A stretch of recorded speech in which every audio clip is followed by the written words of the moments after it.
아멘. 자, 오늘은 이제 로마서 35번째입니다. 자, 제목은 바울의 동역자들입니다. 바울의 동역자들. 자, 사도 바울의 사역을 이렇게 보면 많은 동역자들이 있었습니다. 그러니까 바울의 사역은 혼자만의 사역이 아니고 많은 동역자들과 함께했던 그런 사역이었습니다. 그래서 큰 일을 했다라고도 볼 수 있습니다. 성경에 보면 동역자들이 많습니다. 모세 그러면 누가 있냐? 옆에 누가 있었죠? 그 옆에 아론과 훌이 있었고 그 밑에 또 여호수아가 있었고 또 여호수아는 또 누가 있었냐면 갈렙이라는 사람이 있었습니다. 기드온한테는 또 몇 명 있었죠? 기드온의 300 용사가 있었고 또 다윗에게는 성경에 보면 다윗과 목숨을 함께했던 많은 용사들이 기록이 되어 있습니다. 그들이 있었기 때문에 그들의 사역이 위대하게 크게 사역을 할 수 있었던 겁니다. 다윗도 위대한 왕국을 만들 수 있었던 것은 다윗만 그런 것이 아니었죠. 다윗과 함께했던 많은 믿음의 어떻게 보면 함께했던 동역자들이 그들에게 있었기 때문에 다윗의 왕국이 위대했었고 다윗이 여러 가지 위기를 만났음에도 불구하고 그 위기 가운데도 이겨나갈 수 있었던 것은 누가 있었기 때문이냐? 그 용사들이 함께 하고 있었기 때문입니다. 이와 마찬가지로 어떤 사람이 어떤 큰 사역을 한다라면 절대 혼자 하는 게 아닙니다. 반드시 누가 있다고요? 함께하는 동역자들이 있다라는 겁니다. 오늘 말씀에도 이제 사도 바울이 여러 이제 동역자들에 대해서 쭉 이제 마지막 로마서를 정리하면서 설명을 합니다. 로마서 이제 16장이 마지막 장이잖아요. 마지막 장에 이제 여러 가지 마지막 끝인사를 쭉 하면서 서로가 문안해 줄 것을 말씀합니다. 로마서를 쓸 때 사도 바울은 어디로 가고 있는 중이라고 말씀했어요. 로마서를 쓰는 과정에서 사도 바울은 어디로 간다고요? 그렇죠. 로마서를 쓸 때 사도 바울은 3차 전도 여행이 끝나고 예루살렘으로 이제 올라가려고 하는 계획을 가지고 있었단 말이에요. 왜 예루살렘에 올라가려고 그랬죠? 많은 구제 헌금을 가지고 있었기 때문에 그걸 예루살렘 교회를 도와주기 위해서 올라가려고, 원래는 어디로 가려고 그랬는데 로마를 통해서 서바나로 가려고 했는데 일단 먼저 예루살렘에 갔다가 들렀다가 가려고 그랬단 말이에요. 그러다 보니까 바로 못 가니까 사도 바울과 함께했던 동역자들 중에서 일부를 어디로 보냈냐면 로마로 보낸 겁니다. 로마로 보내서 먼저 이제 로마 교회를 든든하게 세워야겠다라고 생각해서 보냈다라는 겁니다. 이해가 되시죠?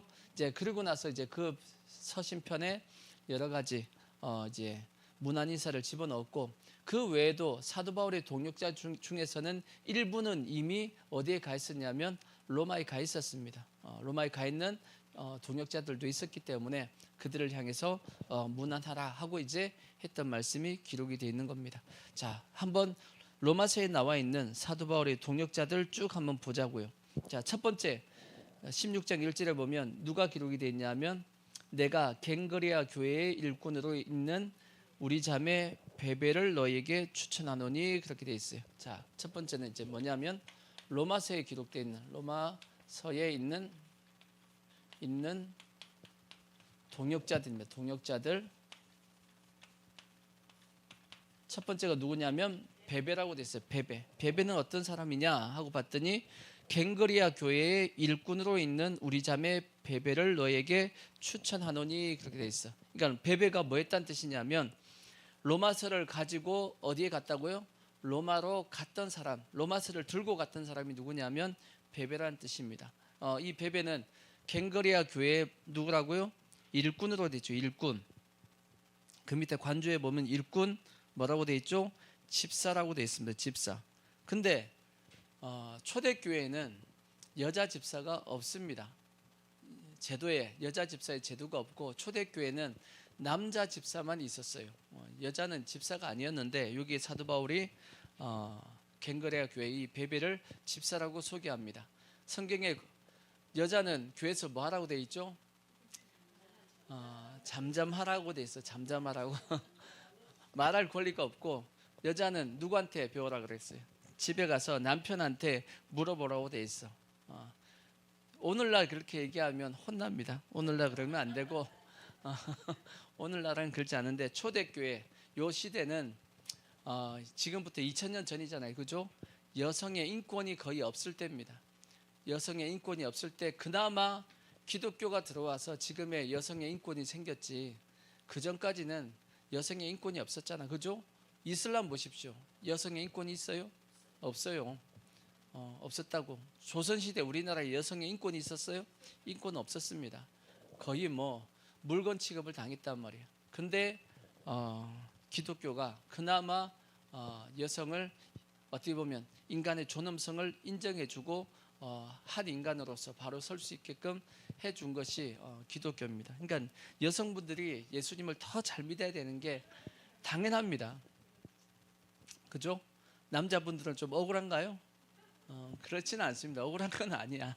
근데 여성분들은 기독교가 예수 그리스도 이 복음이 더더욱더 감사한 것은 여성 인권에 가장 큰 영향을 미쳤던 것이 교회고 기독교고 성경입니다. 그죠? 그래서 여기도 이제 이 당시는 여성 집사가 없었단 말이에요. 여자 집사가 없었는데 사도 바울이 이 베베라는 이 자매를 일꾼으로 이제 소개를 합니다. 소개하면서 2절 보면 너희는 주 안에서 성도들의 합당한 예절로 그를 영접하고 무엇이든지 그에게 소용되는 바를 도와줄지니 이는 그가 여러 사람과 나의 뭐가 되었다? 보호자가 되었다라고 되어 있습니다. 그러니까 사도 바울의 보호자로서의 어떤 사역도 감당했었다라고 이제 설명을 하고 있습니다. 그러니까 우리도 다들 이러한 어떤 사역자의 모습을 본받을 수 있기를 바라고, 그 다음에 이제 두 번째 베베 다음에 기록되어 있는 사람이 누구냐? 3절 보시면 너희는 그리스도 예수 안에서 나의 동역자들인 브리스가와 아굴라에게 문안하라. 브리스가와 아굴라, 남자가 누구냐면 아굴라가 남자입니다. 남편이고 브루스길라라고 되어 있는데 다른 성경에는 부인입니다. 근데 부인 이름이 남자보다 먼저 나와 있어. 그러니까 사역의 중심이 누구였단 얘기예요? 부인이 사역을 더 잘 감당했다라고 볼 수 있는데 이 아굴라는 유대인입니다. 아굴라는 유대인이었지만 로마에 살고 있었고 성경에 보면 이 브리스길라와 아굴라가 사도 바울하고 무엇이 같았죠? 업이 같았다. 업이. 그러니까 직업이 같았다 그랬어요. 그러니까 둘 다 장막을 치는 그러한 이제 업을 하다 보니까 어디서 만나게 되었냐면 고린도에서 만나게 됩니다. 사도 바울이 2차 전도 여행 중에 고린도에서 이 브리스길라와 아굴라가 하고 이제 같이 이제 장사하는 것, 업을 통해서 같이 만났는데 보니까 신앙이 너무 좋은 거예요. 그러니까 서로가 신앙이 맞아가지고 함께 동역하게 되었는데 성경에 보니까 이 브리스길라와 아굴라가 얼마나 사도 바울에게 대단한 사람이었는지 4절 보면 그들은 내 목숨을 위하여 자기들의 목까지 내어놓았다라고 되어 있습니다. 와, 대단하죠? 사도 바울을 위해서 뭐까지 내어놓았다고요? 자기의 목숨까지 내어놓을 정도로 사도 바울에게 어떻게 보면 충성했었고, 그 다음에 나뿐 아니라 이방인의 모든 교회도 그들에게 감사하느니라. 이방인의 모든 교회도 그들에게 감사한다는 얘기는 이들이 사도 바울과 함께 사역을 하면서 이방의 많은 지역에 다니면서 함께 복음을 전했고 그들에게도 많은 영향을 미쳤다라는 겁니다. 이해가 되시죠? 성경에 보면 이런 것도 나오잖아요. 사도행전 19장에 보면 18장 말쯤에 보면 에베소에 사역하고 있는 사역자가 있었죠. 누구였죠? 아볼로라고 하는 사역자가 있었단 말이에요. 근데 아볼로는 예수님에 대한 세례 요한에 대한 내용은 알고 있었지만, 물 세례는 알고 있었지만 무엇은 몰랐다고요? 성령 세례는 몰랐다고 되어 있습니다. 근데 아볼로가 구약 성경을 잘 알다 보니까 성도들에게 잘 가르쳤단 말이에요. 가르쳤음에도 불구하고 성령 세례를 잘 모르고 하니까 누가 찾아가가지고 브리스길라와 아굴라가 이 아볼로를 뭐하죠? 교육을 시킵니다. 말씀을 가르쳐가지고 아볼로가 깨닫게 만드는 그런 내용도 기록이 되어 있습니다. 그러니까 그만큼 성경에도 능통하고 또 말씀도 잘 가르치고 이렇게 사역을 했다라는 것을 우리가 충분히 알 수 있는데 대단한 것은 그들이 사도 바울에게 뭘 내어놓을 정도로, 목을 내어놓을 정도로, 그러니까 예수님을 위해서 죽는다 그러면 죽는다라고 얘기할 수 있어요. 근데 자기의 어떤 섬기는 목회자를 위해서 죽는다 그러면 그건 아니거든. 그렇잖아, 그죠? 대답을 못하지만, 근데 자기를 이끄는 목회자가 주를 위해 살아간다라면 나도 그럴 수 있다라고 할 수 있는 겁니다. 왜? 그 자체가 누굴 위하는 거니까 주를 위하는 거기 때문에 그것이 가능한 거죠. 그러니까 그만큼 이 브리스길라와 아굴라 입장에서는 사도 바울이 누굴 위해서 일한다고 생각한 거예요. 하나님을 위해서, 주를 위해서 일한다라고 생각했기 때문에 사도 바울을 위해서 자기가 목숨도 내어놓는 것이 곧 누구를 위해서, 하나님을 위해서 죽는 거다라고 생각한 겁니다. 그러니까 그만큼 사도 바울에게 믿음을 준 거고, 사도 바울 입장에서도 그들에게 믿음을 주었다라고 이렇게 볼 수 있는 겁니다. 이런 관계가 다 되어지면 참 좋은 모습이 되는 거죠. 자, 그 다음에 이제 5절 말씀에 보면 또 누가 있냐? 또 저희 집에 있는 교회도 문안하라. 내가 사랑하는 누구? 에베네도에게 문안하라. 그러니까 사도 바울이 사랑하는 에베네도. 그는 아시아에서 그리스도께 처음 맺은 열매다. 아시아에 복음을 전했을 때 처음으로 예수 믿은 사람이 누구다? 에베네도입니다. 아시아에서 제일 먼저 예수 믿은 사람 에베네도. 시험 문제 나옵니다. 이방인 중에 처음 예수 믿은 사람이 누구죠? 그는 고넬료. 고넬료. 시험 나온다니까. 수능에 나옵니다. 자, 그 다음에 또 6절 말씀에 보시면 너희를 위하여 많이 수고한 누구? 마리아에게 문안하라. 이 마리아가 누군지 모릅니다. 마리아가 원체 많아가지고 하여튼 마리아라고 하는 여인이 있었는데 너희를 위해서, 로마 교회를 위해서 뭐 했다고요? 많이 수고했습니다. 그러니까 우리는 주를 위해서 또 많이 수고하는 자 인정할 수 있는 모습이 되어야 될 것이고, 그 다음에 7절 말씀 내 친척이요. 여기 친척이라는 것은 동포라는 뜻입니다. 유대인이라는 뜻입니다. 나와 함께 갇혔던, 그러니까 나와 함께 갇혔으니까 사도 바울과 함께 감옥에 갔다는 얘기입니다. 누구냐? 안드로니고와 유니아에게 문안하라. 그들은 사도들에게 존중이 여겨지고 또한 나보다 먼저 그리스도 안에 있는 자라. 그렇게 되어 있습니다. 그러니까 이 안드로니고와 유니아는 사도 바울과 함께 복음을 전하다가 그들과 함께, 사도 바울과 함께 뭐 했다는 거예요? 깜빵도 같이 갔다니. 깜빵 동기라는 뜻입니다. 깜빵 동기인데 사도 바울과 같이 복음을 같이 전하다가 감옥에도 같이 갔었다. 그러다 보니까 사도들도 그들을 어떻게 여겼다? 존중이 여겼다 그랬어요. 그러니까 그만큼 사도들도 그들의 믿음을 뭐 해줬다? 인정하는 신앙의 모습을 가졌다라고 말씀을 하고 있고, 또한 나보다 먼저 그리스도 안에 있는 자라 한 거 보니까 사도 바울보다 먼저 예수를 믿었던 사람이다라고 이제 알 수 있는 사람입니다. 그 다음에 또 8절에 보시면 누가 있냐? 또 주 안에서 내 사랑하는 암블리아에게 문안하라. 사도 바울이 주 안에서 사랑하는 암블리아가 있었고, 또 9절 그리스도 안에서 우리의 동역자인 우르바노와 나의 사랑하는 스다구에게 문안하라. 그렇게 얘기했어요. 그 다음에 10절 그리스도 안에서 인정함을 받은 아벨레에게 문안하라. 그리스도 안에서 인정함을 받았습니다. 신앙을. 그 다음에 아리스토블로의 권속에게 문안하라. 그 다음에 또 내 친척, 그러니까 유대인이라는 뜻입니다. 내 친척 헤로디온에게 문안하라. 그 다음에 나기수의 가족 중 주 안에서 있는 자들에게 문안하라. 그렇게 했고, 그 다음에 또 주 안에서 수고한 누구? 두루베나와 두루보사에게 문안하라. 주 안에서 많이 수고한 사랑하는 버시에게 문안하라. 그러니까 주 안에서 열심히 뭐 했다는 거죠? 수고했다라는 겁니다. 그러니까 우리도 열심히 주 안에서 뭐 해야 되죠? 수고하셔야 됩니다. 아멘. 그 다음에 이제 또 유명한 사람이 나옵니다. 주 안에서 택하심을 입은 루포와 그의 어머니에게 문안하라. 그렇게 얘기했어요. 루포가 누구죠? 루포는 구레네 시몬의 아들로 봅니다. 구레네 시몬의 아들. 마가복음에 그 말씀이 기록이 되어 있어요. 마가복음 15장 21절에 보면 마가는 그걸 기록해냈어. 마가복음 15장 21절에 보면 그렇게 기록이 되어 있습니다. 예수께서 마가복음 15장 21절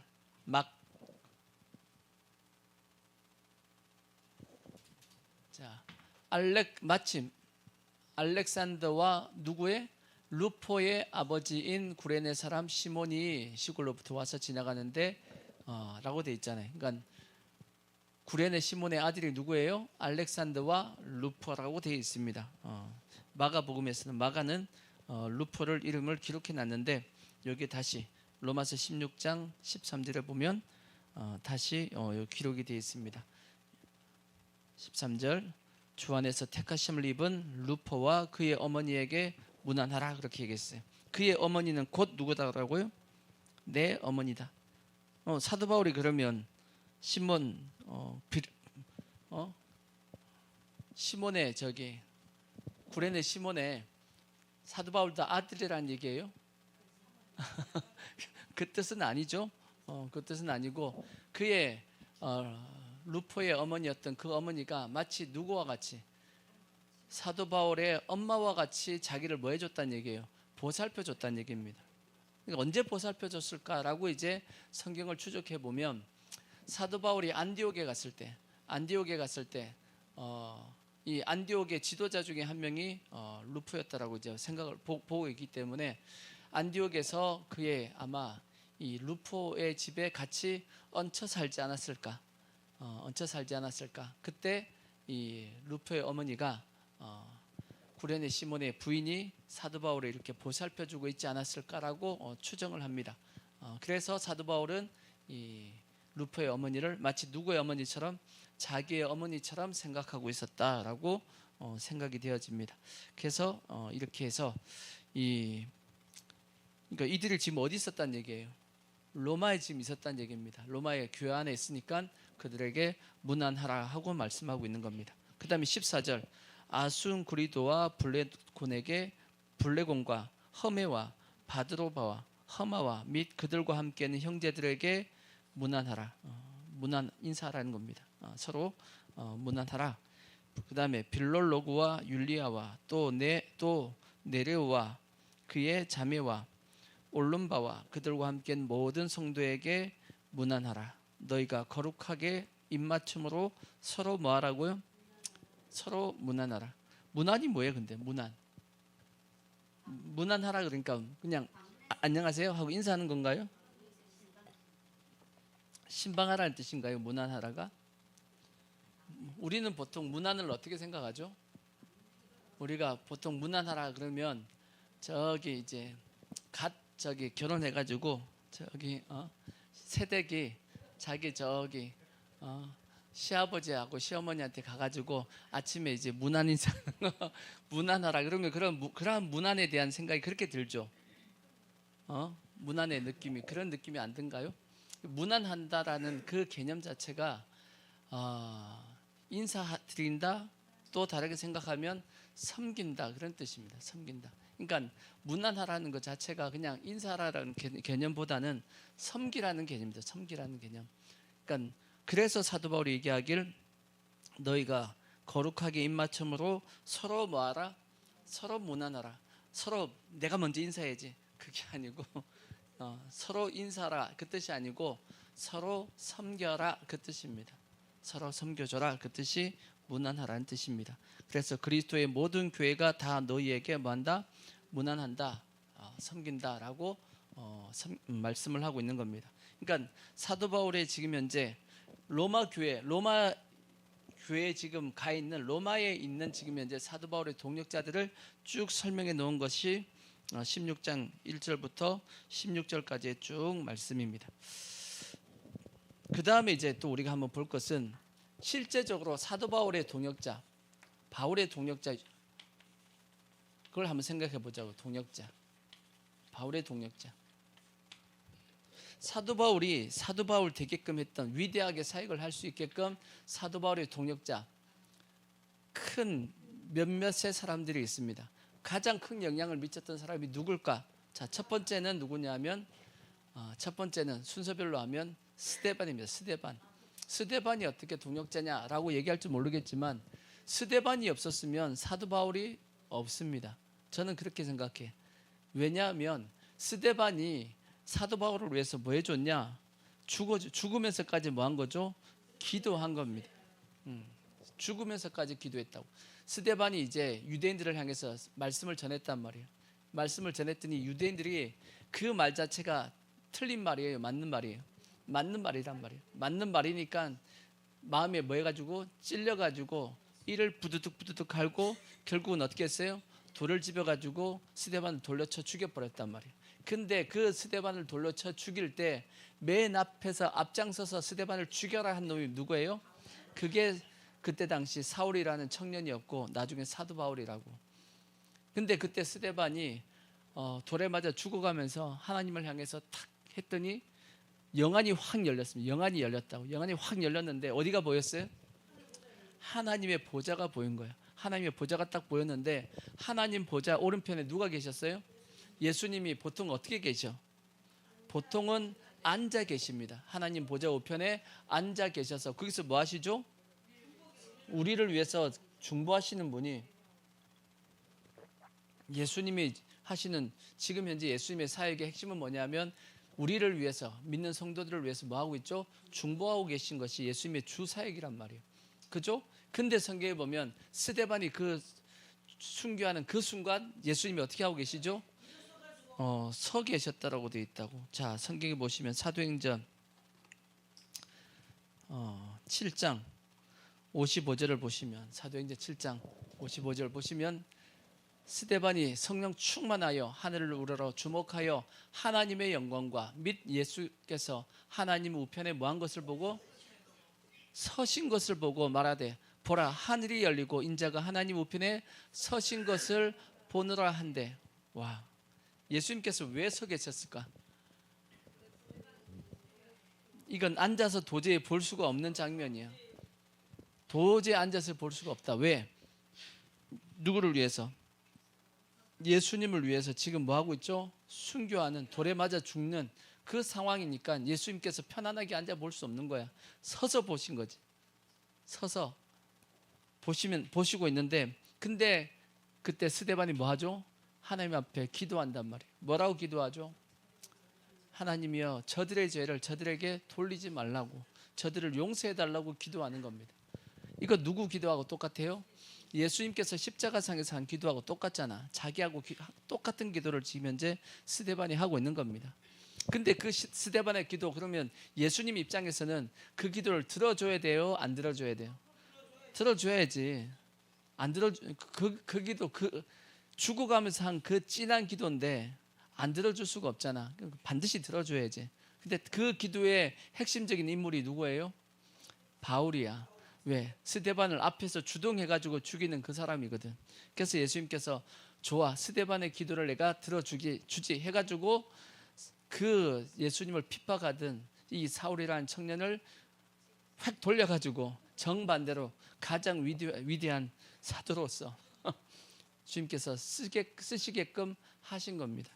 이게 누구의 기도냐? 이거는 스데반의 기도입니다. 스데반의 기도. 그러니까 사도 바울이 복음서에 보면 나는 모든 사람의 피에 대해서 뭐하다? 깨끗하다 그랬어. 그만큼 자기가 예수 믿은 이후에는 모든 자들에게 다 뭘 했다는 뜻이죠? 복음을 전했다는 뜻입니다.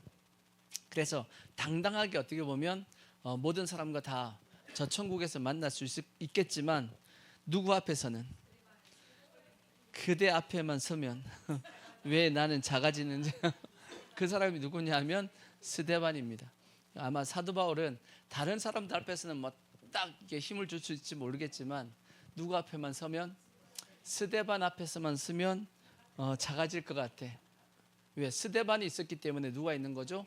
자기 자신이 있었기 때문에 아마 그러지 않을까라고 추정이 됩니다. 추측이 됩니다. 그죠? 그러니까 바울이 위대한 이러한 어떤 사역자가 될 때 가장 큰 영향을 미친 사람이 누구냐?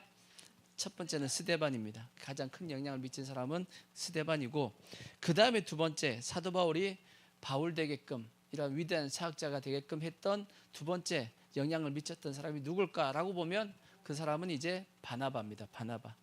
그러니까 사도 바울이 이제 예수님 이제 믿은 계기가, 이제 예수 믿는 사람을 잡아 죽이려고 어디로 가다가 다메섹으로 이제 올라가다가 길에서 누굴 만나죠? 예수님을 만난단 말이에요. 강한 빛이 쫙 비치면서 사울아 사울아 너가 왜 나를 뭐하냐?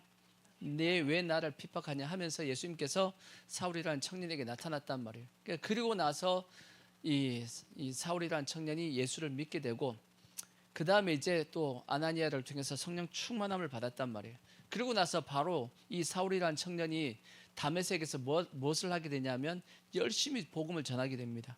예수님을 믿는 사람을 뭐 하려고, 잡아서 죽이려고 왔던 사람이 반대로 확 돌아가지고 열심히 주의 복음을 전하니까, 그것도 이 사울이라는 청년이 원체 지식이 많다 보니까 구약의 지식이 너무 많잖아요. 그죠? 구약을 꿰뚫고 있는, 어떻게 보면 이 신학자들이 얘기하길 헬라 철학과 그 다음에 유대 이 종교적인 철학까지 이것이 다 통합적으로 다 완벽하게 다 갖추었던 이 사울이라는 청년이었기 때문에, 아마도 이 사울이 예수님을 딱 만나는 그 순간 그분이 예수였구나 했을 그때 아마 구약 성경 전체를 아마 쫙 꿰었을 거라고 추정을 합니다. 왜? 구약 성경 자체가 이미 그 속에 다 들어왔기 때문에, 아하, 그게 예수였구나, 그게 예수였구나, 그게 예수였구나 하고 짜자자자자자자 이렇게 아마 됐을 거다라고 추정을 합니다.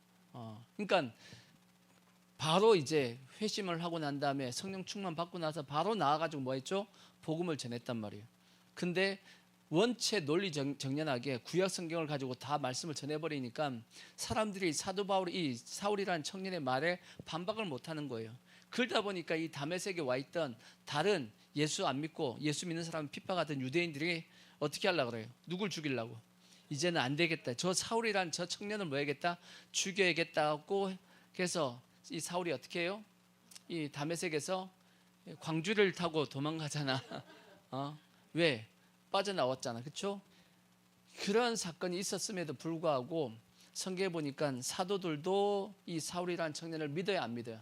안 믿어줬습니다. 그리고 예수님의 동생이었던 야고보나 유다도 사울이라는 청년을 안 믿어줬어. 저 사람의 회심을 안 믿었단 말이에요. 왜?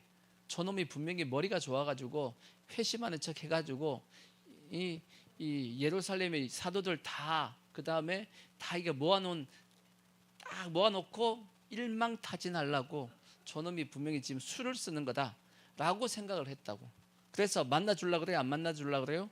안 만나주려고 그랬단 말이에요. 그래서 성경에 보시면 사도행전 9장 26절을 보시면, 사도행전 9장 26절에 보면 그런 말씀이 기록이 되어 있습니다. 사도행전 9장 26절. 자, 사울이 예루살렘에 가서 제자들을 뭐 하려고? 사귀고자 하나 다 뭐하여? 두려워하여 그가 제자됨을 믿었어요, 안 믿었어요? 믿지 아니하니. 누가 데리고? 바나바가 데리고 사도들에게 가서 그가 길에서 어떻게 주를 보았는지, 예수님을 어떻게 만났는지, 주께서 그에게 말씀하신 일과 또한 다메섹에서 그가 어떻게 예수의 이름으로 담대히 말하였는지를 전하니라. 그래서 이제 사울이 제자들과 함께 예루살렘에서 이제 출입할 수 있었다. 그러니까 사도 바울이 제자들과 만나고 이제 사역을 할 수 있는 그러한 예수 믿는 자로서의 어떻게 보면 인정을 누굴 통해서 받았어요? 바나바라고 하는. 그러니까 바나바는 누굴 믿어준 거예요? 이 사울이라는 청년을 믿어준 겁니다. 다 안 믿어줬어. 다 의심하고 있을 때 믿어준 사람이 누구냐? 바나바입니다. 그리고 나서 이제 사도 바울이 사울이라는 청년이 어디로 가게 되냐면 이제 다소 자기 집에 이제 갑니다. 믿기는 했지만 아직까지 사역은 제대로 할 수 없는 상황이었단 말이에요. 어디서 불러주는 데가 없어. 왜? 여전히 아직 의심이 있기 때문에. 그래서 이 사울이라는 청년이 어디로 가게 되냐면 자기 고향 다소에 가서 이제 살게 됩니다. 근데 그 와중에 바나바는 이제 어디로 가게 되냐면 안디옥에 가게 되죠. 안디옥에서 사역을 합니다. 근데 안디옥에 사역하는 중에 교회가 막 부흥을 했단 말이에요. 부흥을 하니까 이 안디옥 성도들을 가르칠 사람이 필요한데 하고 이제 누굴 찾아가는 거예요? 다소에 있던 사울이라는 청년을 찾아간단 말이에요. 자, 사도행전 11장 22절을 보시면, 사도행전 11장 22절. 자, 예루살렘 교회가 이 사람의 소문을 듣고 바나바를 안디옥까지 보내니 그가 이르러 하나님의 은혜를 보고 기뻐하여 모든 사람에게 굳건한 믿음으로 주와 함께 머물러 있으라 권하니, 바나바는 착한 사람이요 성령과 믿음이 충만한 사람이라. 이에 큰 무리가 주께 뭐했더라? 더했더라. 바나바가 안디옥 교회에 가가지고 안디옥 교회가 더 커지고 부흥했다는 말씀입니다. 그래서 바나바가 누굴 찾으러 가죠? 사울을 찾으러 다소에 가서 만남에 안디옥에 뭐예요? 데리고 와서 둘이 교회에서 1년간 모여 있어 큰 무리를 가르쳤고 제자들이 안디옥에서 비로소 그리스도인이라 일컬음을 받게 되었더라. 이렇게 되어 있습니다. 그러니까 사역을 할 수 있게끔 사울이라는 청년이 그냥 시골에 그냥 묻혀 있는데 그냥 놔두지 않고 그를 찾아가 가지고 안디옥에서 다소까지 찾아가서 끌고 나온 겁니다. 같이 뭐 하자고요? 같이 사역을 하자 하고 끌고 나와서 안디옥 교회에서 사역을 같이 하게끔 만들어 준 사람이 누구예요?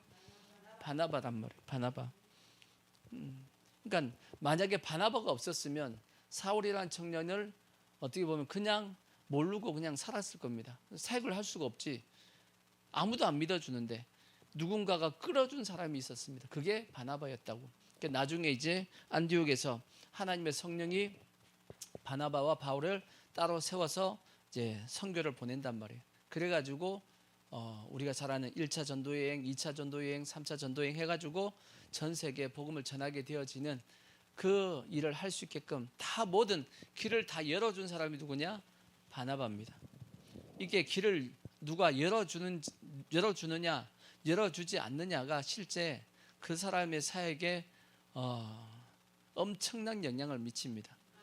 그러니까 바닥부터 올라가느냐 아니면 어느 정도 위에서 시작하느냐 비슷하죠. 길이 없는 곳에 처음에 길을 여는 게 그게 힘들죠. 근데 이미 길이 뚫려 있어. 그 다음부터 가는 사람은 쉬운 것과 마찬가지입니다. 그러니까 바나바가 그 일을 다 뭐 해준 거죠? 미리 다 해준 겁니다. 그래서 이 사울이 사역을 할 수 있게끔 만들어준 사람이 바나바입니다. 근데도 불구하고 바나바하고 사울하고 대판 싸웠다고. 이런 걸 보면 사울도 좀 혼 좀 나야 되는데 근데 그것도 하나님의 성령이 했더라고 생각이 들고, 그 다음에 또 성경에 이 사울에게 바울에게 영향을 또 미쳤던 사람이 누가 있을까라고 생각을 해보면 그 다음에 가이오라는 사람이 있어요. 가이오 들어보세요.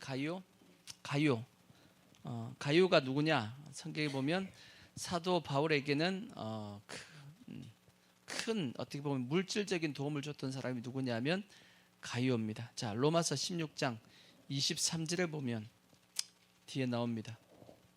23절 보면 나와 온 교회를 돌보아주는 누구도 가이오도 너희에게 뭐하고 무난하고, 그러니까 여기 보니까 나와 온 교회를 돌보아주는 가이오도 너희에게 무난하고 한 거 보니까 가이오는 지금 누구하고 같이 있어요? 바울하고 같이 있어. 지금 바울하고 지금 같이 있는 거예요. 이해가 되죠? 가이오도 누구에게 지금 무난한다? 로마 교회 성도들에게 무난한다라고 지금 말씀을 하고 있는 겁니다. 근데 가이오를 소개할 때 뭐라고 얘기했냐? 나와 온 교회를 뭐하는?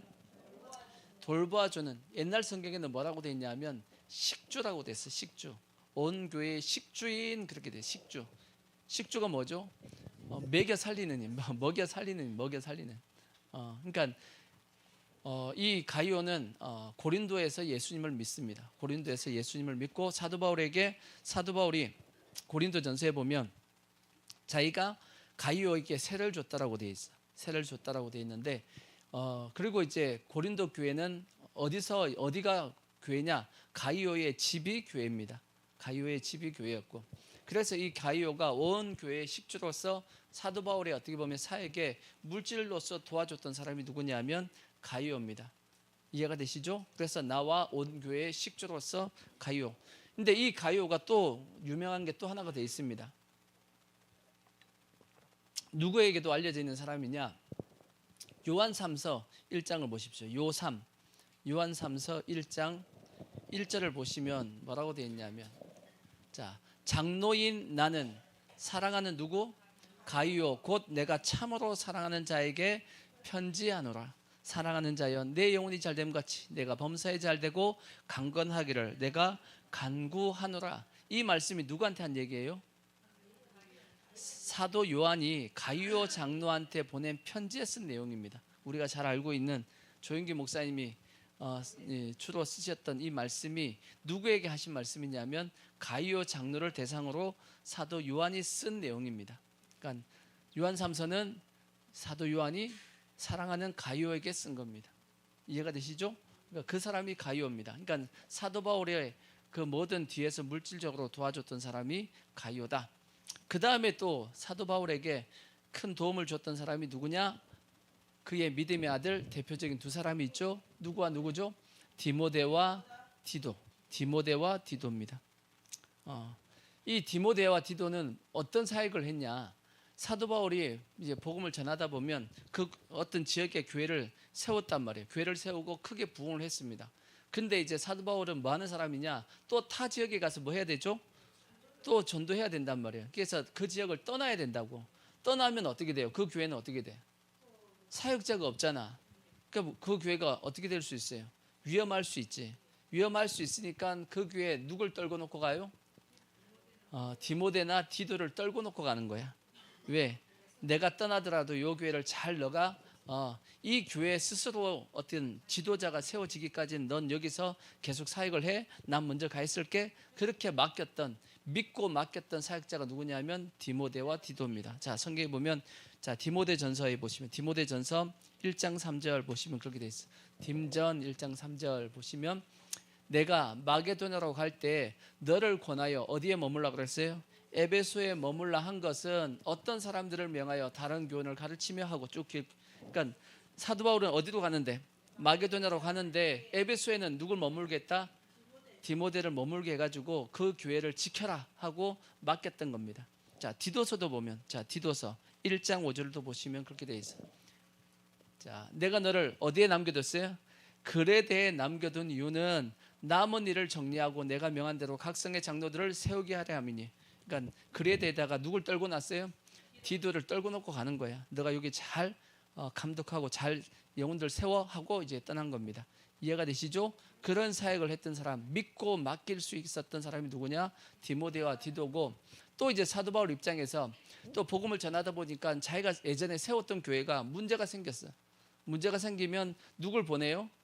믿을 만한 사람을 또 보내야 될 거 아니야. 그때 누굴 보내냐? 디모데를 보냈다라고 돼 있어. 자, 고린도전서 4장 17절 보시면 고전 4장 17절 이로 말미암아 내가 주 안에서 내 사랑하는 신실한 아들 누굴 보낸다고요?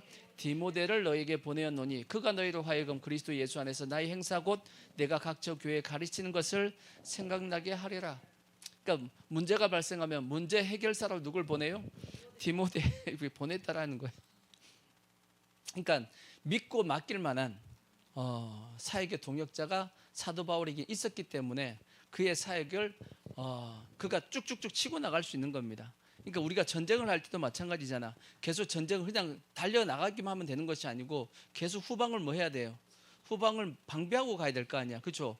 만약 뒤를 다 비워놓고 가면 뒤에서 치고 들어올 수 있잖아. 그러듯이 영적 전쟁도 마찬가지라고. 사도 바울이 계속 치고 나갈 때 뒤에서 막아줄 수 있는 그 후방을 누구한테 맡긴 거예요?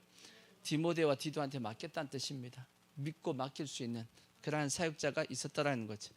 또 이제 또 성경에 또 한 사람이 우리가 잘 아는 빌립보에서 깜빵에 함께 갔던 깜빵 동기가 있었죠. 바울과 실라. 바울과 실라 있잖아요. 그죠?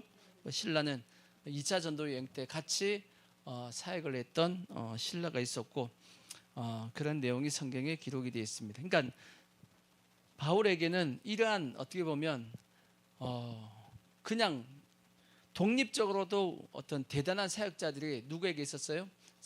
바울에게는 같이 있었다라는 겁니다. 뭐 스데반도 독립적으로도 대단한 사람이죠. 바나바도 마찬가지죠. 디모데, 가이오, 디모데, 디도 다 실라 다 마찬가지입니다. 근데도 이러한 자들이 누구와 함께 동역을 했다? 사도 바울과 함께 동역을 했기 때문에 사도 바울이 그 사역이 엄청나게 큰 사역을 감당할 수 있었다라는 겁니다. 만약 세 번째 이걸 생각해 보자고. 동역자가 없을 때, 동역자가 없을 때는 어떤 일이 발생할까? 여러분, 동역자가 없으면 어떤 일이 발생할까요? 그 대표적인 사례가 제가 가끔씩 말씀드렸던 누구냐면 엘리야입니다. 엘리야. 엘리야는 얘기하죠. 누구만 남았다고요? 나만 남았다고. 자기만 혼자 사역을 하려고 했던, 자기가 혼자 다 하려고 했던 사람이 누구냐면 엘리야였단 말이에요. 우리가 다 알다시피 엘리야가 북이스라엘이 가장 어두웠을 때 사역을 했던 선지자입니다. 그 시대가 북이스라엘의 아합의 시대였다고. 아합이 자기 부인 이세벨 때문에 이세벨의 그 영향을 받아가지고 온 나라 전체를 바알로 충만하게 만들었습니다. 그러니까 이 그때 선지자라고 세움을 받았던 엘리야가 안 되겠다 싶어가지고 하나님 앞에 기도를 하죠. 그 기도를 통해서, 엘리야의 기도를 통해서 이 북이스라엘 땅에 몇 년 동안, 3년 6개월 동안 비가 안 왔단 말이에요. 그리고 나서 엘리야가 다시 나타나가지고 갈멜산에서 영적 싸움을 하잖아요. 그죠? 영적 싸움을 해서 바알과 아세라의 선지자 850대 1로 싸워가지고 승리하고, 하늘에서 불이 떨어져 승리하고, 또 갈멜산에 올라가가지고 기도하잖아. 어떻게 기도했다고요? 머리를 어디에 집어넣고? 두 무릎 사이에 집어넣었다. 그래서 엘리야는 뭐한 사람이라고요? 날씬한 사람이라. 그것만 기억해. 배가 나왔으면 안 들어간다고. 그러니까 무릎 속에 넣고 기도했다고. 기도했더니 저 바다 끝에서 7번째 조그마한 구름이 떠올랐다 그랬어요. 그래서 이 엘리야가 이제 됐다, 이제 비가 온다 해가지고 아합을 이제 빨리 돌려보내죠. 그리고 아합보다 앞장서서 달려갔다 그랬다고 성경이 기록이 돼 있단 말이에요. 근데 그 말씀에 보면 엘리야가 너무 기뻐가지고 이제 됐다라는 거지. 이제 됐다. 뭐가 됐다라는 거예요? 갈멜산에서 불이 떨어졌고 850명의 이방 선지자들이 죽었고 이제 자기의 기도를 통해서 비가 내렸고, 이제 북이스라엘은 어떻게 될 거로 생각했어요? 이제 하나님을 제대로 섬길 거다라고 짠뜩 기대를 하고 이스라엘로 갔단 말이에요. 갔더니 누가? 이세벨이, 아합의 부인 이세벨이 누굴 죽이려고 그래요? 엘리야를 죽이겠다고 얘기한단 말이에요. 자기는 짠뜩 뭐 했는데, 기대했는데, 이스라엘이 드디어 하나님을 섬길 거다라고 생각했는데 오히려 어떻게 됐냐면 자기가 지금 현재 죽음의 위험에 빠지게 되고, 이스라엘은 하나님을 섬기기는커녕 저 누구 때문에, 저 이세벨 때문에 될 수가 없어. 누구 때문에 안 된다고. 낙심해가지고, 이 엘리야가 낙심해가지고 어떻게 하죠? 도망을 갑니다. 도망을 갔는데 어디를 도망을 가냐? 엘리야는 북이스라엘 사람이잖아, 그죠? 근데 남쪽으로 도망갑니다. 어디까지 갔냐? 일단은 저기 남쪽 맨 끝에 부엘세바까지 가가지고 자기 사원을 떨궈 놓고 다시 어디로 들어가냐면 광야로 들어가서, 그리고 광야에서 다시금 까마귀 주는 떡 먹고 40일 동안 힘을 얻어가지고 40일 동안 걸어서 어디로 가냐면 호렙산으로, 하나님의 산으로 가가지고 거기서 뭐라고 기도하죠? 죽여 주시옵소서. 진짜 그냥 이스라엘에서 그냥 이세벨 죽인다 그랬으면 그냥 그래서 죽지. 굳이 거기까지 가가지고 죽여달라고 왜 기도해? 근데 거기 가가지고 하나님 앞에 뭐라고 기도해요? 죽여 주시옵소서. 왜 죽여달라는 거예요? 자기가 잔뜩 기대하고 드디어 북이스라엘을 내가 구원시킬 수 있겠구나 했는데 오히려 자기가 죽게 생겼고 역전이 돼버려가지고 북이스라엘의 구원은 저리로 가버렸다고. 그러다 보니까 낙심해가지고 죽여달라 그런 겁니다. 이게 어떻게 했기 때문이냐? 혼자 했기 때문이에요. 혼자. 동역자가 없었기 때문이에요. 그렇게 했더니 하나님께서 엘리야에게 어떤 방책을 주셨냐? 어떻게 하셨냐? 뭐하게 만들었죠? 하나님이 누굴 세우게끔 하셨냐면 동역자를 세워주셨어. 이제 너 혼자 하지 말고 같이 할 사람을 내가 세워줄게 하고 같이 할 사람을 세워줬단 말이에요. 자, 그게 어딨냐면 열왕기상 19장 14절을 보시면, 열왕기상 19장 14절을 보시면 하나님이 사람을 세워줍니다. 엘리야 너 혼자 하지 말고 내가 같이 할 사람 세워줄게 하고, 자, 그가 대답하되 내가 만군의 하나님 여호와께 열심히 유별하오니 이는 이스라엘 자손이 주의 언약을 버리고 주의 제단을 헐며 칼로 주의 선지자들을 죽였으며 오직 나만 남았거늘 그들이 내 생명을 찾아 빼앗으려 하나이다. 여호와께서 그에게 이르시되 너는 내 길을 돌이켜 광야를 통하여 어디로 가서? 다메섹에 가서 이스라엘로 북이스라엘 쪽으로 가지 말고 광야 쪽으로 해서 올라가라니 광야 쪽으로 올라가가지고 다메섹에 가서 이르거든 누구를 기름을 부어가지고 하사엘에게 기름을 부어 아람의 왕이 되게 하고 지금은 베나닷인데 베나닷 죽이고 누가 이제 왕이 될 거다? 하사엘이 왕이 될 거다. 그에게 뭐 하라? 기름을 부어서 왕이 되게 하고 또 너는 또 누구? 님시의 아들 예후에게 기름을 부어 이스라엘의 왕이 되게 하고 또 아벨 무홀라 사밧의 아들 누구에게? 엘리사에게 기름을 부어 너를 대신하여 선지자가 되게 하라. 하사엘의 칼을 피하는 자를 예후가 죽일 것이요 예후의 칼을 피하는 자를 엘리사가 죽이리라. 너 혼자 이제 하지 말고 너와 함께 동역할 사람을 내가 세워줄게. 아람의 왕은 베나닷 대신 누굴 세우고 하사엘을 세우고 북이스라엘 왕은 이제 누구를 세울 거냐? 예후를 통해서 아합의 집을 쓸어버리겠다라고 말씀하셨고 너도 이제 사역을 이제 스탑하고 너에게 너 대신 누구를 세우겠다? 엘리사를 세우겠다 해가지고 엘리사를 세운단 말이에요. 그리고 나서 성경에 보면 엘리야가 그 다음에 무슨 일을 하게 되었냐? 제가 말씀드렸듯이 각 지역마다 뭘 세우죠? 신학교를 세운다고. 신학교. 오늘날로 얘기하면 선지 생도들을 키웁니다. 지금까지는 어떻게 했는데? 혼자서 했는데 이제는 혼자 하지 않고 어떻게 하겠다? 많은 사람들을 이제 세워서 같이 동역하겠다라고 이제 엘리야가 사역의 방향을 바꾼 겁니다. 이해가 되시죠? 그러니까 혼자 했기 때문에 동역자가 없이 혼자 다 하려고 했기 때문에 뭐 했다라는 거예요? 낙심하고 좌절하고 했다라는 거지. 그에 대해서 하나님께서 새로운 동역자들을 세워주셨습니다. 그래서 성경의 전도서에 보시면 자 전도서 4장 9절 보면 이런 말씀이 있어요. 전도서 4장 9절 보시면 자 두 사람이 한 사람보다 나음은 그들이 수고함으로 좋은 상을 얻을 것임이라. 혹시 그들이 넘어지면 어떻게 해요? 하나가 그 동물을 붙들어 일으키려니와 홀로 있어 넘어지면 붙들어 일으킬 자가 없는 자에게는 화가 있으리라. 또 두 사람이 함께 누우면 뭐하거니와 따뜻하거니와 한 사람이면 어찌 따뜻하랴. 한 사람이면 패하겠거니와 두 사람이면 맞설 수 있나니 세 겹줄은 쉽게 끊어지지 아니하느니라. 자, 그러니까 혼자 하는 것은 넘어지면 못 일어나고 좌절 낙심하기 쉽지만 두 사람이 아니면 여러 사람이 같이 하다 보면 함께 붙들어주고 힘도 더 강해진다라고 성경이 말씀하고 있는 겁니다. 그러니까 우리도 마찬가지입니다. 혼자 할 수 없습니다. 항상 같이 하는 겁니다. 이것은 같이 다 영향을 받는다는 뜻입니다. 혼자서 다 하는 것이 아니고 영향을 주기도 하고 영향을 받기도 하고 해서 같이 커져가는 겁니다. 이해가 되시죠? 자, 그러면 이제 네 번째, 그러면 이러한 동역자는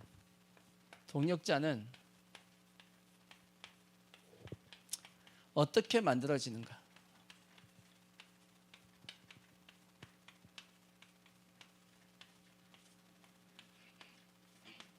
동역자가 있으면 좋겠어요? 안 좋겠어요?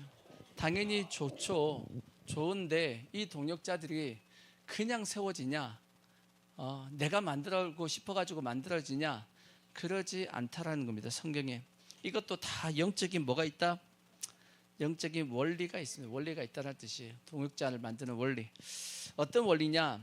성경에 보면 하나님이 이 세상을 창조하실 때 만물을 만드시고 나서 만들을 만드시면 꼭 하시는 말씀이 있었죠. 뭐라고 말씀했죠? 보시기에 좋았더라. 심히 좋았더라. 뭐 하면서 하나님께서 보시기에 좋았더라 하고 말씀하셨단 말이야. 그죠? 근데 좋았는데 뭔가 좀 이게 좀 아쉬움이 있어 한 것이 성경에 나와 있다고. 그게 뭐냐면 창세기 2장 18절에 보시면 자 창세기 2장 18절 자 여호와 하나님이 이르시되 사람이 혼자 사는 것이 좋지 아니하니 내가 그를 위하여 뭘 만들겠다? 돕는 배필을 지으리라 하시니라. 분명히 아담을 만들 때 하나님께서 뭐라고 말씀했냐? 하나님이 보시기에 심히 좋았다 그랬어. 심히 좋았다 그랬어. 심히 좋았다. 심히 좋았는데 근데 좀 시간이 지나다 보니까 좀 좋지 아니한 게 있네 라고 본 거죠. 근데 그게 뭐였냐 보니까 혼자 있는 거야. 모든 식물과 동물들은 다 짝이 있어. 쌍이 돼 있고 한데 누구만? 아담만 혼자니까 하나님께서 안 되겠다 싶어서 하나님께서 뭘 만드셨냐 하면 이제 하와를 만드신 겁니다. 그 하와를 성경은 뭐라고 돼 있냐? 돕는 배필이라고 돼 있어. 돕는 배필. 그러니까 동역자가 뭐냐? 결국은 돕는 배필입니다. 돕는 배필. 우리가 어떤 사역을 할 때 반드시 누가 옆에 있어야 되냐면 돕는 배필이 있어야 됩니다. 그러니까 이 돕는 배필이 생기는 그 과정이 곧 뭐냐면 우리에게도 누가 생기는 과정이냐면 동역자가 만들어지는 과정입니다. 자, 그러면 돕는 배필은 어떻게 세워졌냐? 어떻게 만들어졌냐? 성경에 보니까 자, 말씀 보시면 자, 창세기 2장 19절 그다음에 이제 이어서 보시면 자, 여호와 하나님이 흙으로 각종 들짐승과 공중의 각종 새를 지으시고 아담이 무엇이라고 부르나 보시려고 그들에게 그것들을 그에게로 이끌어 가시니 아담이 각 생물을 부르는 것이 곧 그의 이름이 되었더라. 이런 말씀인데 뭔 말씀이냐?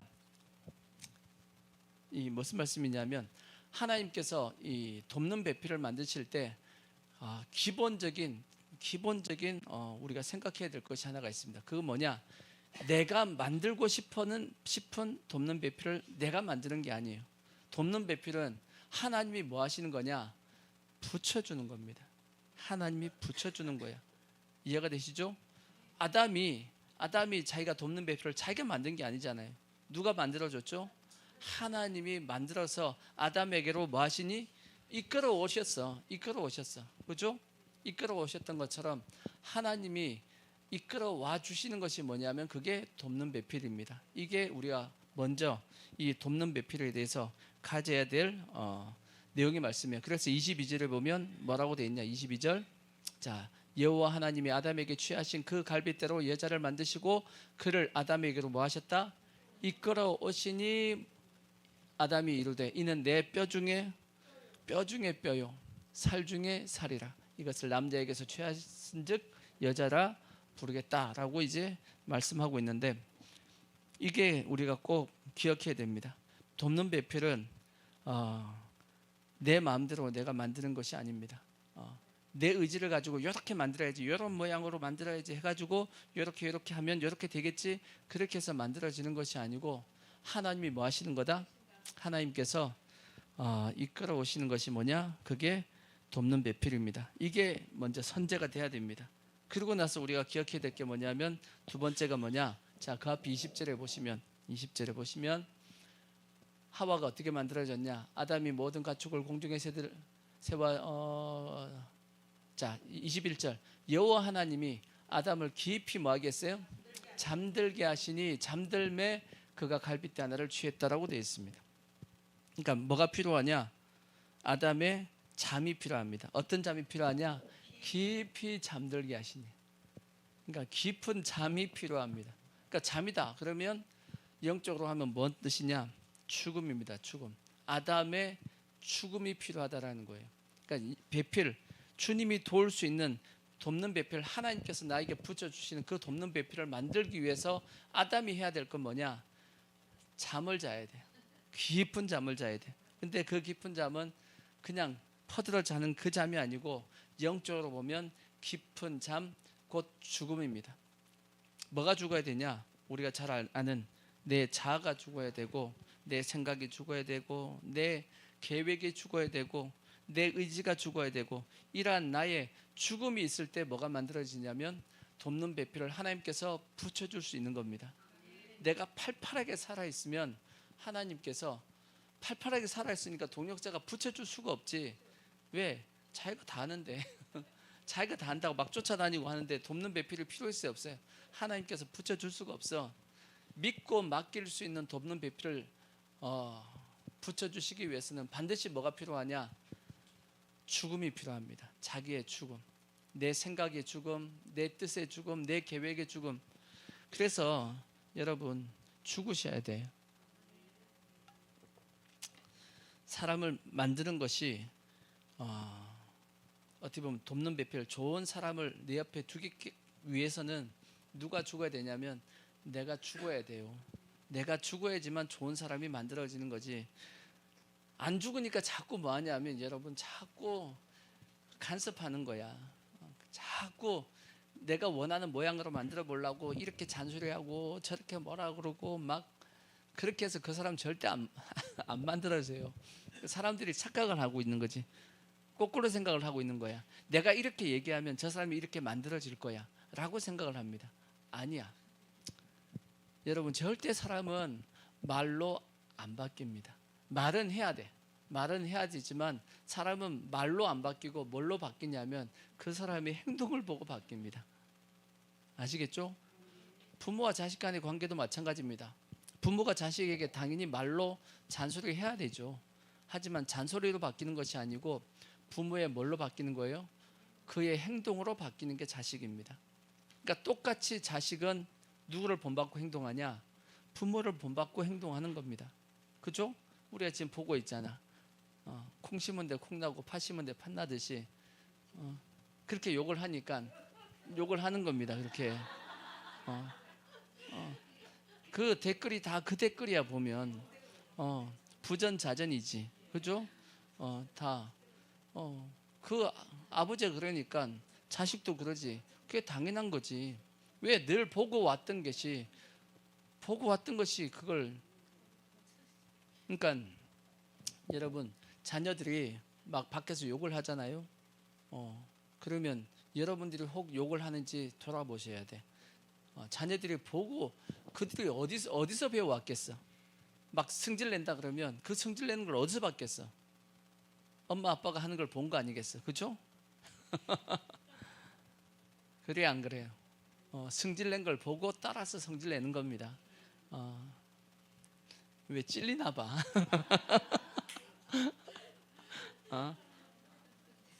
그러니까 좋은 돕는 배필을 만들기 위해서는 먼저 뭐 하신다고요? 추구해야 돼.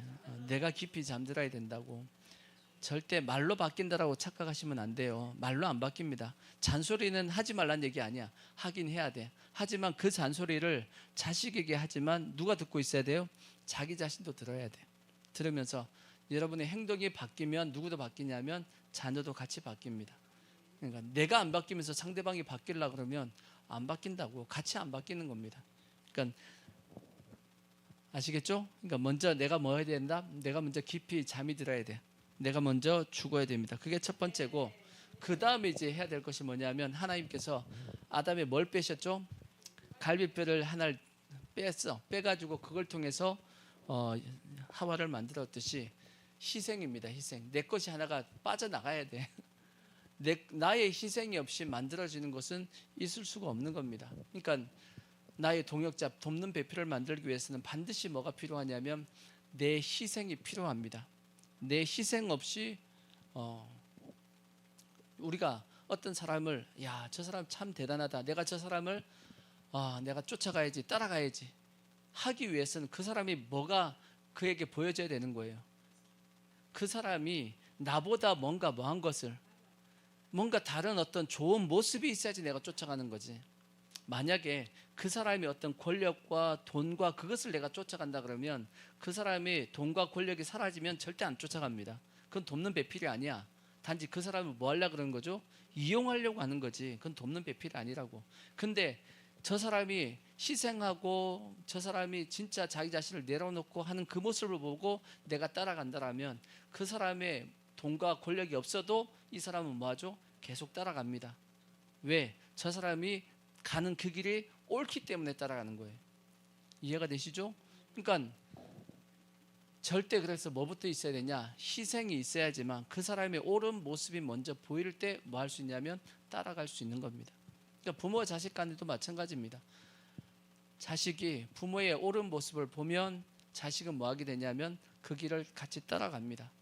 옳은 모습은 안 보이고 희생하는 모습은 안 보이는데 이렇게 해라 그러면 안 듣게 되는 겁니다. 그러니까 뭐부터 해야 되냐? 먼저 내가 희생하는 모습 보이고 옳은 모습을 보여야 됩니다.